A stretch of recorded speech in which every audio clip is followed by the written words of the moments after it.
सभे मगहिया भाई बहन के भुलेटन काका के राम राम आथिन मगहिया खबर में सुनथिन देश दुनिया के खबर। राजस्थान के अजमेर में प्रधानमंत्री नरेंद्र मोदी भरलन चुनावी हुंकार।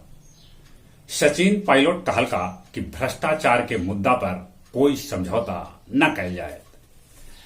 तब उन्हें राजस्थान के मुख्यमंत्री अशोक गहलोत चुनाव से ठीक पहले 100 यूनिट तक बिजली फ्री कर दिला।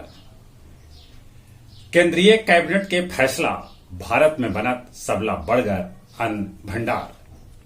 गृह मंत्री अमित शाह कहलका कि मणिपुर में शांति हमार प्राथमिकता है।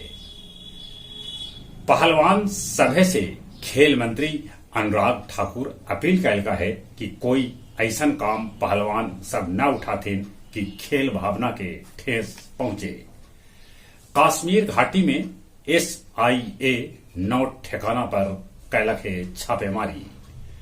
महाराष्ट्र में अहमद नगर के नाम बदल के अब अहिल्याबाई नगर कर देवल गेल। तमिलनाडु के एगो पटाखा फैक्ट्री में आग लग गलक है। बेतिया के मंझौलिया में 55,000 घूस ले आपूर्ति पदाधिकारी के पुलिस कैला गिरफ्तार। गोपालगंज सैनिक स्कूल के बिल्डिंग बने लेल बाइक, एम्बुलेंस और ई-रिक्शा से ढोआयल बालू। एलन मस्क दुनिया के सबला अमीर आदमी बन गलन। जेलेंस्की कहलन कि रूसी हमला में यूक्रेन के कम से कम 483 लइकन के हो गए मौत। आज से नेपाल भारत के बीच चले लगत मालगाड़ी। दक्षिण सागर में चीनी विमान अमेरिकी जेट के पीछा कैला। उत्तर कोरिया के जासूसी उपग्रह प्रक्षेपण के बाद समुद्र में जा गिरल।